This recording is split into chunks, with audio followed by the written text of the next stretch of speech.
Hello, everybody, and I hope you're all doing well tonight as we get ready for the holidays coming up in the next week. Today, I'm just going to talk about a little bit about when you're doing shows or you're doing art events or art festivals, you've got to be able to determine and judge not only the size of the crowd, but the environment that you're in. So let's say you have a much smaller setup, maybe one table or two tables, or some kind of crates or whatever the case may be, but it's a much smaller setup and environment that you're working with to do the actual show. Art is an interesting thing because it could come in all sizes and all forms.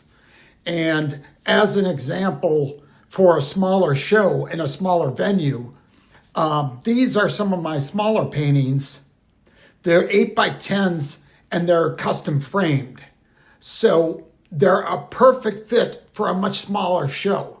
So anything like an 8x10, 14x11, maybe the biggest size that you would use is maybe about a 16-inch by 12-inch type size. And so you can really take advantage of creating some smaller items. And we'll take a look at this in a second.